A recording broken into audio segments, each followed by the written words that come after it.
Welcome to the TAF Hub. This is a brand new show brought to you by TAF Africa Global to educate you on real estate business and all the information you need to know about real estate.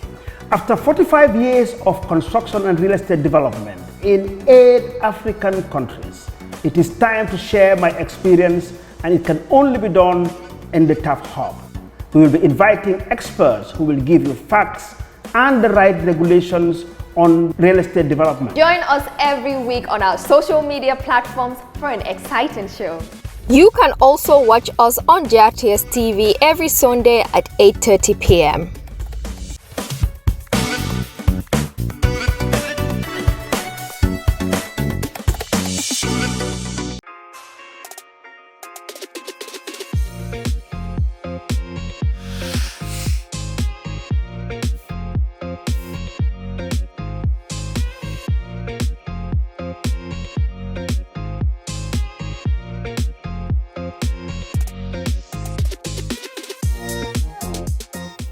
I am speaking on honesty,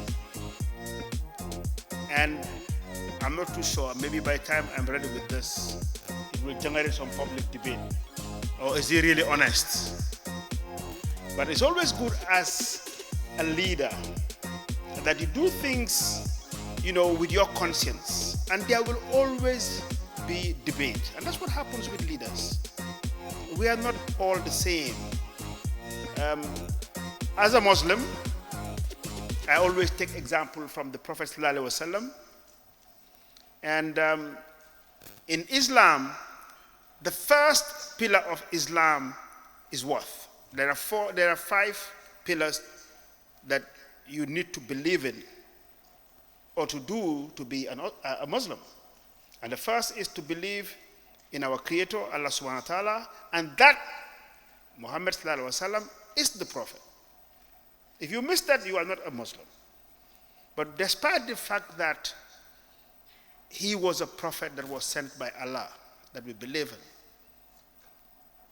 he had the worst criticism in the world.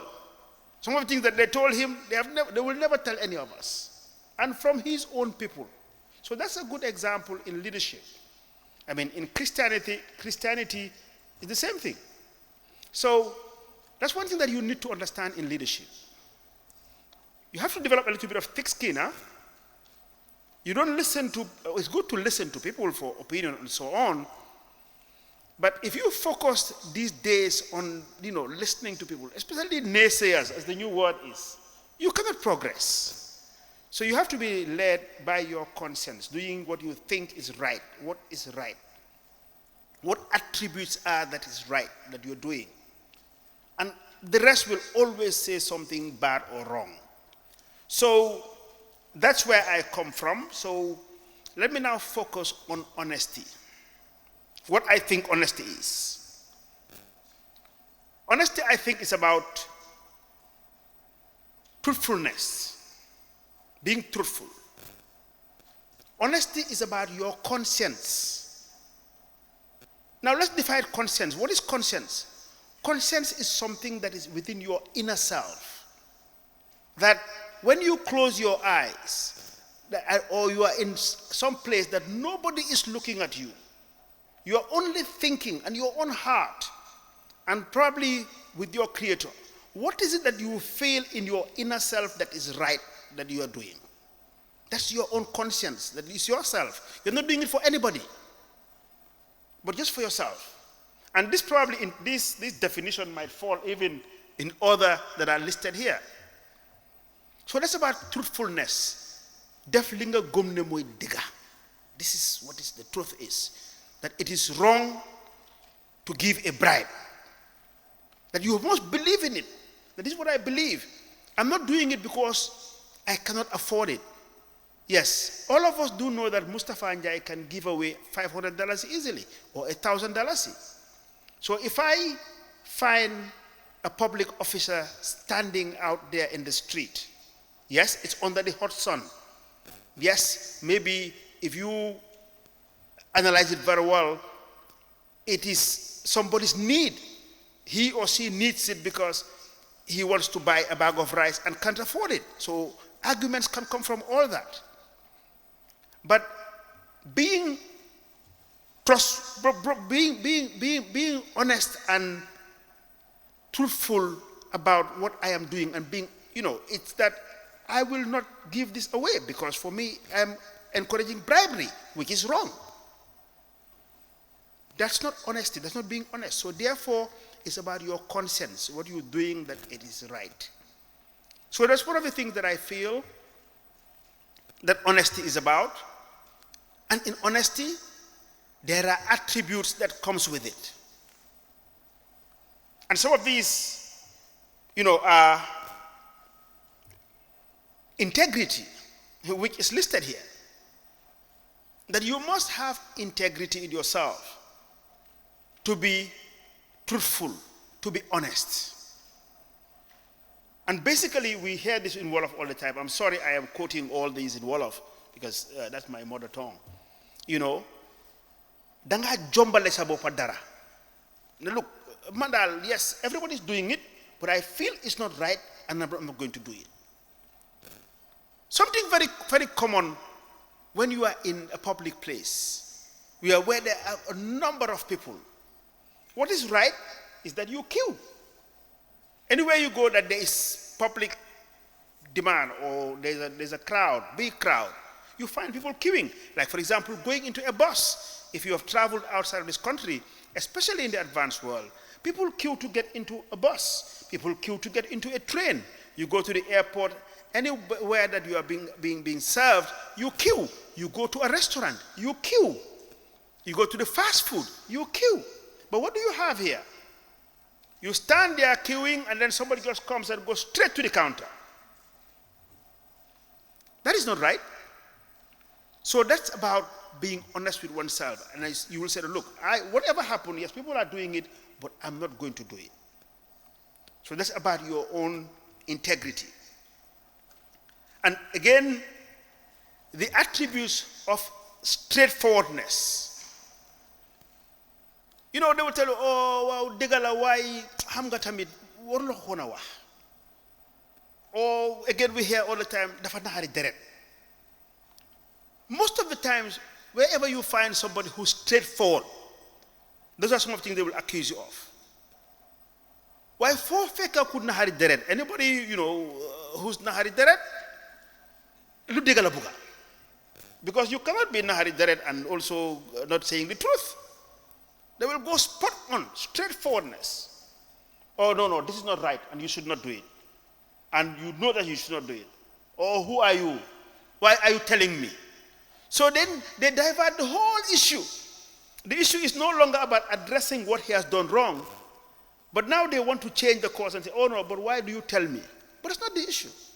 The issue is that you are doing something wrong, and you should not do it. So that's about honesty. To be honest, apart from straightforwardness, you should not lie. Honesty cannot go with lying. And people, they're lying. They'll tell you something when you do know that it is a lie. A lie these days is attributed with, our color. It's a black lie, but let's call it a white lie today. But they're lying. Honesty is about just telling the truth. And when you tell the truth, at times, Linda was involved again, dega, kanila, and kanila kaldemel, the fast saf. It's a wall of saying. It's the bitter truth. There's a saying for that. So, not many people would like to be honest or tell the truth. So therefore, honesty is about telling the truth. And yes, I think in telling the truth at times, timing is important, because you need to see probably where it's most appropriate that you say it. Some out of respect or diplomacy, being a bit diplomatic, you will not say it. And at times there are reasons why you will not say it, because if you are dealing, for example, with your parents, if something goes wrong with them, but the truth is true, that if somebody is intoxicated with alcohol, that is the fact. But you yaa ko war a wax. And I tell you, I get this all the time. Some of the things that I get myself involved in, because that's what I believe in. It's my conscience. But why should you be saying it all the time? Actually, some very close ones, they tell me at times, but you cannot change the world. You cannot change these things the way they are. But what they don't understand, for me, is about my conscience, that I do it, and I feel good about it, and I go to sleep. I don't have a problem. Because we must try and adapt in leadership that we must be truthful. Because you have followers. You have people who are following you, and you are leading by example. Followers, they look up to their leaders. So if your leader does anything right, it is likely that you will follow his or her steps. So one should always be truthful and not be lying. Again, you must not cheat. You must not cheat. Honesty does not go with cheating. You must be always truthful, do what is right, and avoid cheating. And as you expand on that, cheating also means, well, you can cheat on a lot of things. As we all know in sports, the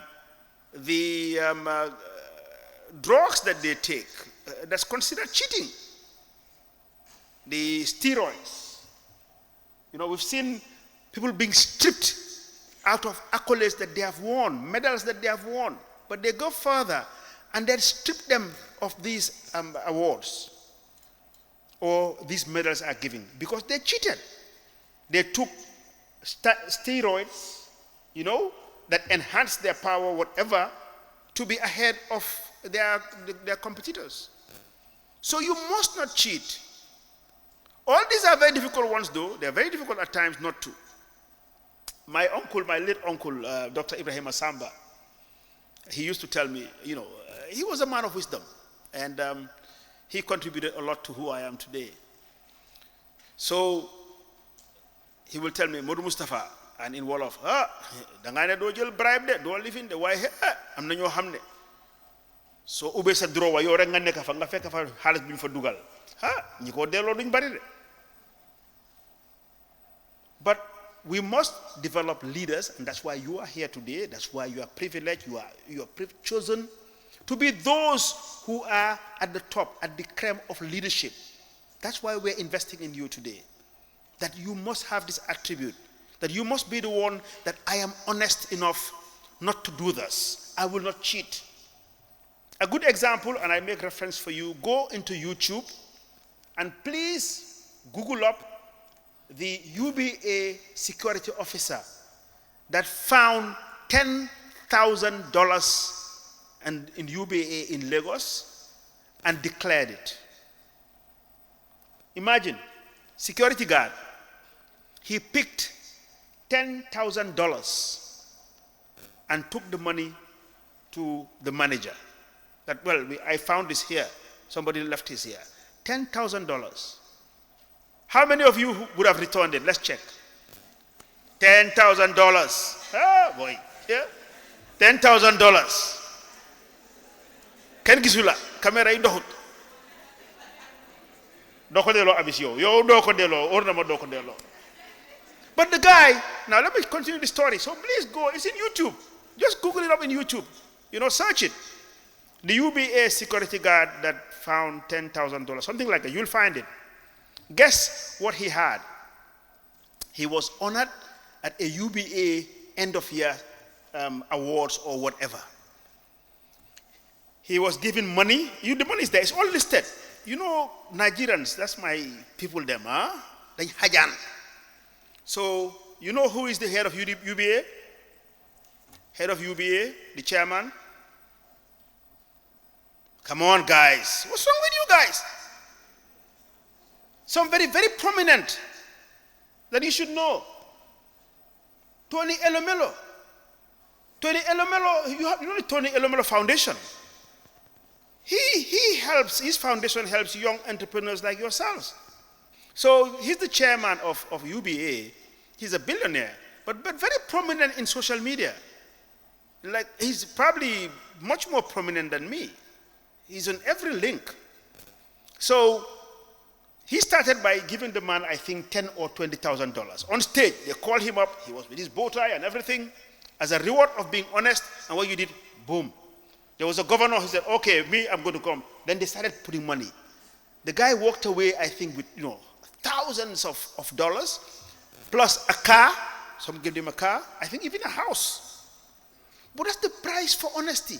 Imagine if this was multiplied. That anytime we see anything wrong, we'll do it right. Not cheating. Not stealing. A good place that we all see, again, that's more on discipline, but it's also as part of leadership, good leadership. I always quote Singapore. Singapore, I have not been to Singapore, but I understand that you won't even find, a paper chewing-gum there. Nobody throws anything on the floor. Dubai, you know what's happening with Dubai today?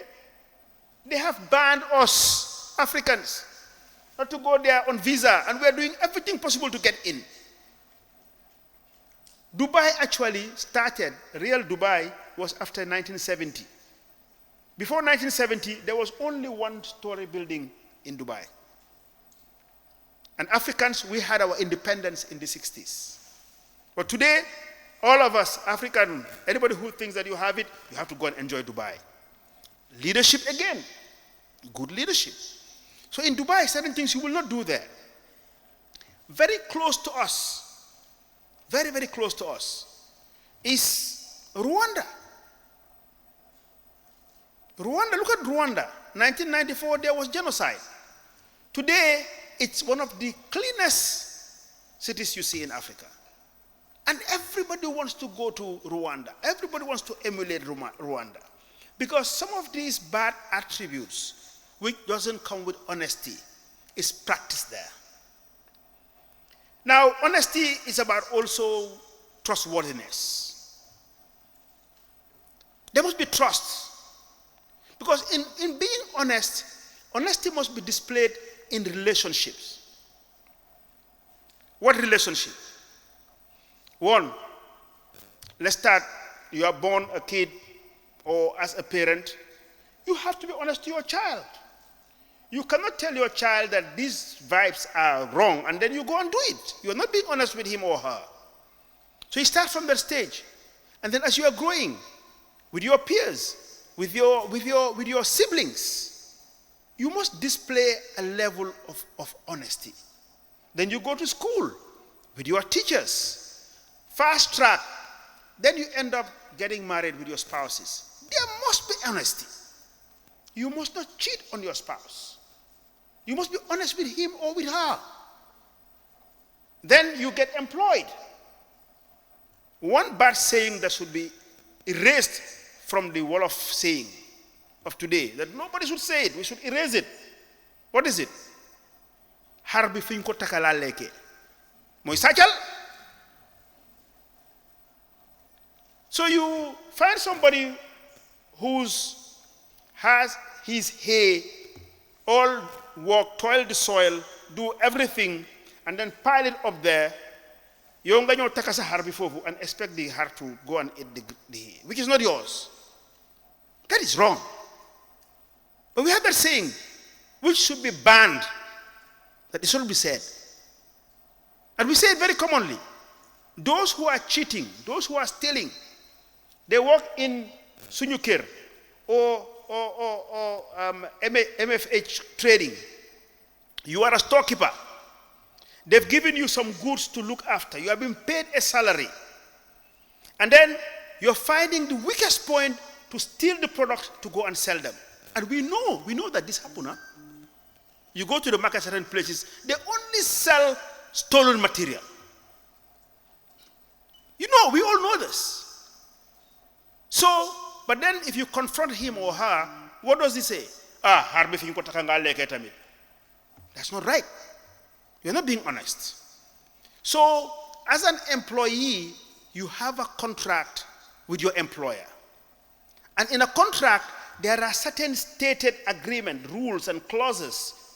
You are giving out your labor, and it is stated that you should do X, Y, Z, come to work, and work 42 hours or 40 hours a week.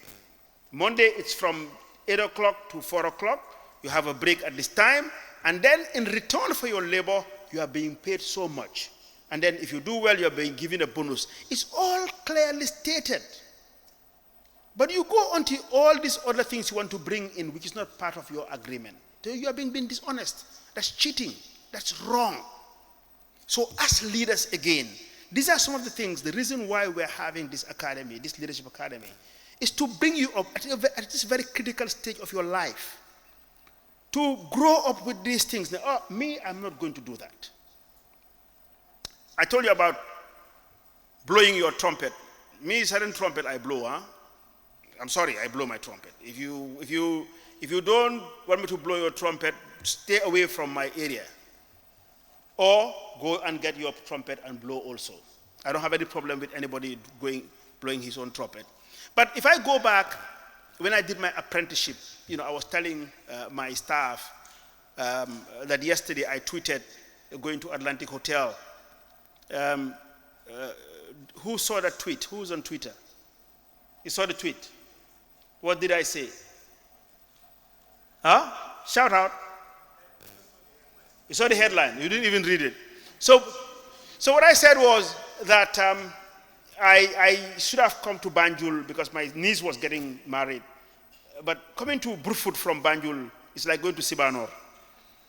Traffic and everything. So I wanted to just go somewhere, chill off before we did the Moor. You know the Moor, huh? It was later in the night.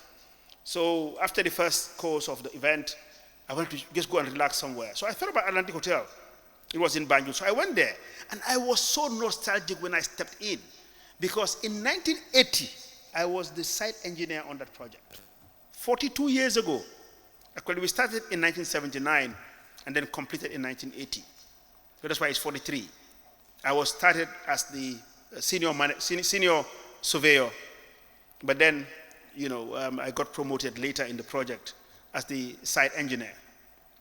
But some of the attributes I had at the time, and this is, yes, blowing my trumpet, if somebody wants to say so. I had colleagues, I had peers, I had people who were at my age who were doing this. But I said to myself that certain things I wasn't going to do. I worked very, very hard. That's the taboo these days to say that I work harder. But I worked hard. We started work at 7 o'clock in the morning. And that's how I got used to now, up to now, starting work at times at 7. And then we will close at 7 when it's dark. So we'll even work at night. I was able to learn.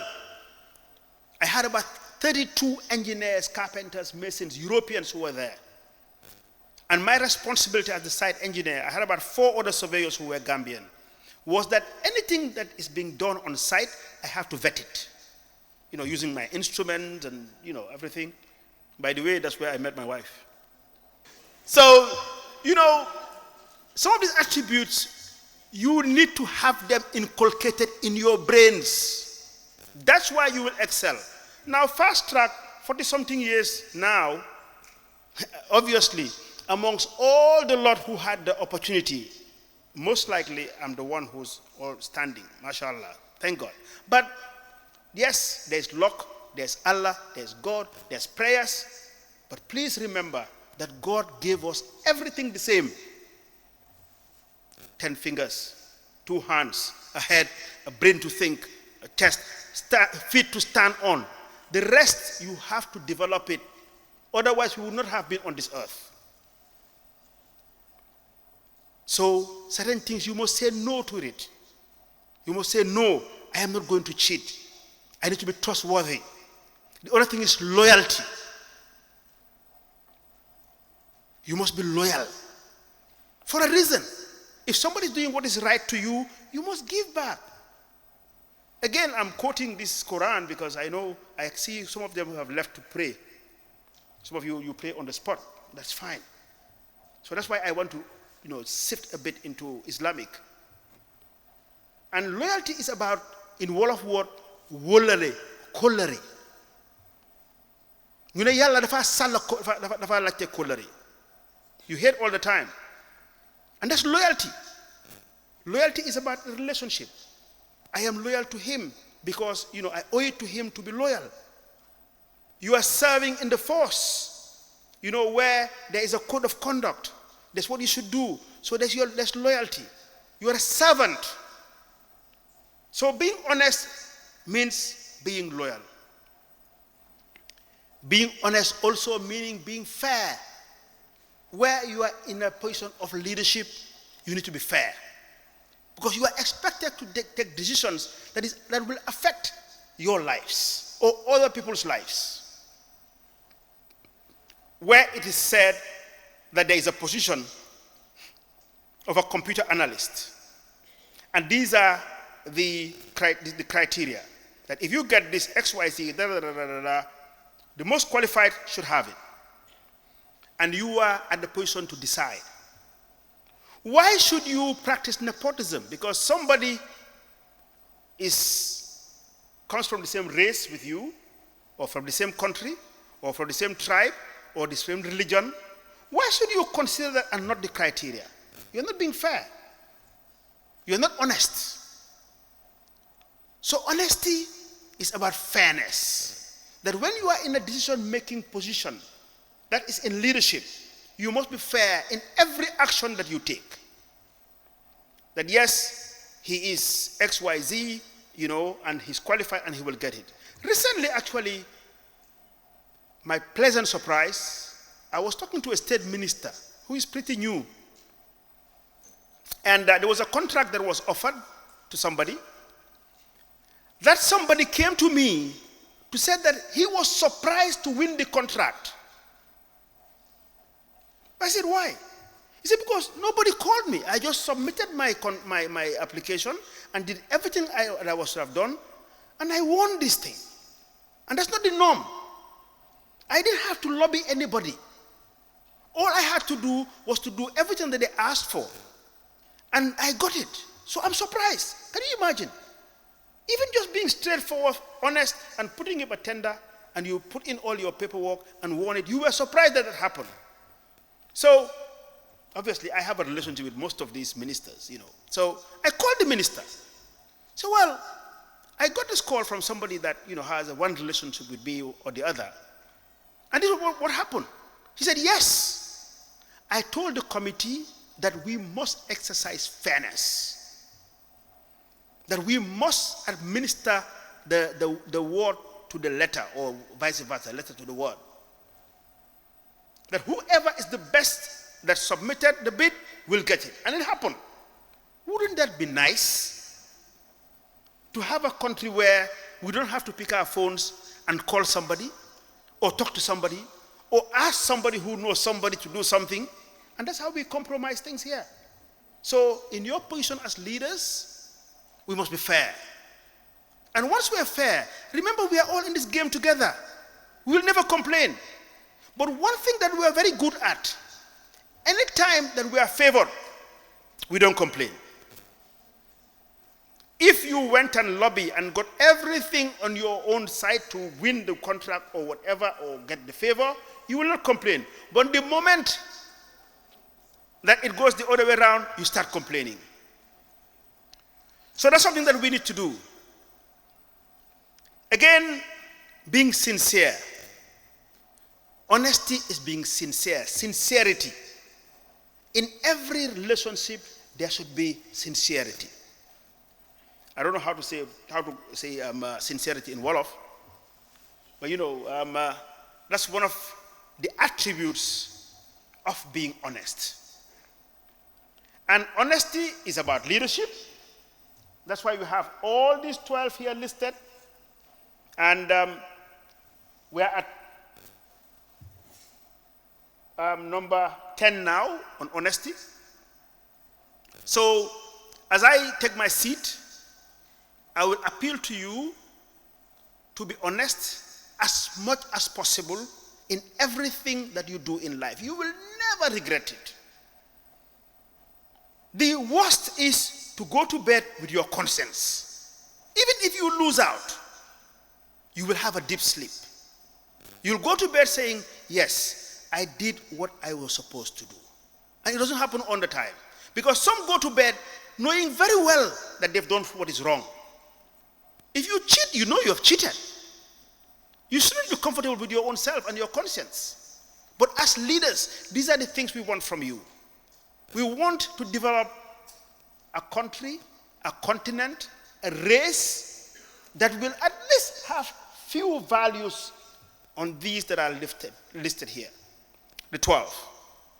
There I go. I have 20 seconds to go. Again, remember, in leadership, timing is everything. As I told you, I was at a wedding yesterday, and my elderly cousin always says this. You know, when somebody stays too long, he will say, if we are dancing, you shouldn't overstay. Just do your bit and move out. So on that note, thank you very much. I will come back as we finalize. I appeal to you to be honest in everything that you do. You will never, ever regret it. No matter how long you live. You might be lonely in the journey. People will say, oh, no, dafa nahari deret, du defli, biditi, badata, amudli, dafa dofrek mota. But hewon nafi. We saw the Jawara regime. After the Jawara regime, there was a commission. Some people, whether wrong or right, they suffered. But there were some that were never called upon. Then came the Jammeh regime. We just saw it in 2016. There were commissions. There were some who were called. Some things were revealed. But those who were honest within their conscience were never called in. So we expect those of you in public offices or wherever you are in your life to be honest and not be listed among those that have done anything wrong. Thank you so much. God bless.